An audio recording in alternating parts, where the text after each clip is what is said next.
Good evening. You're watching Global Daily News. I'm Olivia Carter. What would happen if one regional conflict triggered a global economic shock? What if oil prices surged overnight, international flights were suspended, and world powers were pulled into direct confrontation?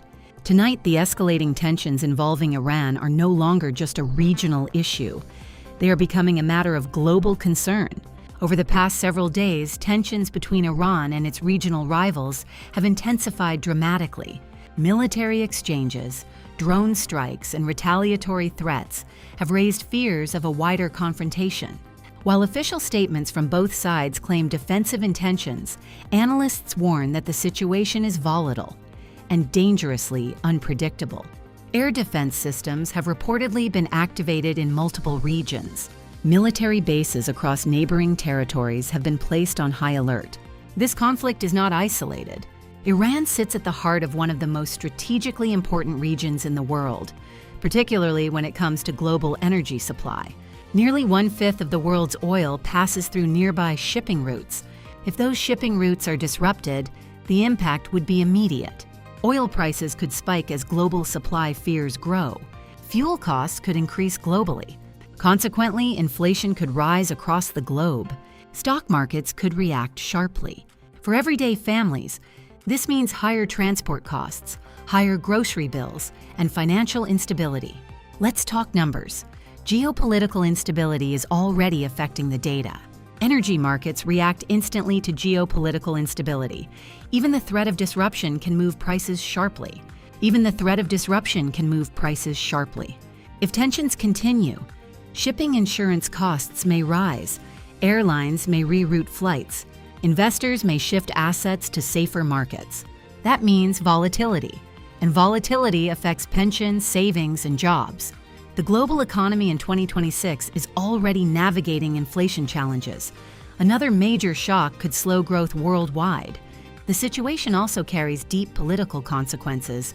Major world powers are now responding diplomatically, urging restraint while positioning themselves strategically. Some governments are increasing military presence in surrounding regions as a precaution. Others are calling for emergency sessions at international forums. The fear is not just about direct conflict, but about alliances being activated.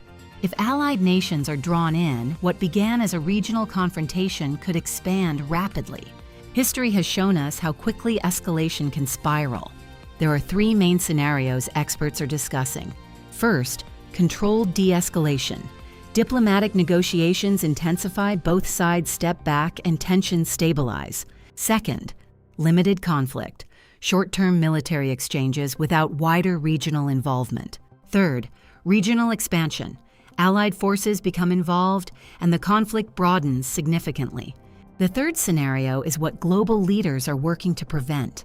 Beyond military headlines, the human cost is rising. Reports indicate displacement in vulnerable areas. Hospitals are on alert. Emergency response units are mobilized. In times like these, civilians suffer first. Families worry about safety. Businesses pause operations. Schools close. And uncertainty becomes part of daily life. The psychological toll, and especially on children, is often long-lasting. This is why humanitarian organizations are urging immediate de-escalation. Another critical dimension is information. In times of conflict, misinformation spreads quickly. Social media platforms are already flooded with unverified footage and emotional narratives. It is crucial to rely on verified sources and confirmed updates.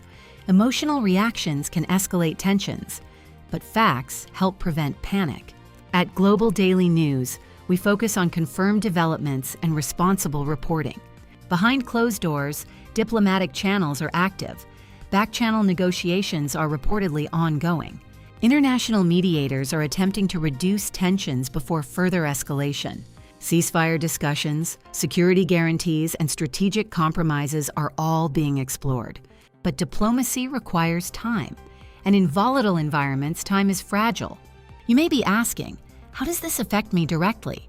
If you live outside the region, the immediate effect may not be physical, but economic impact is global.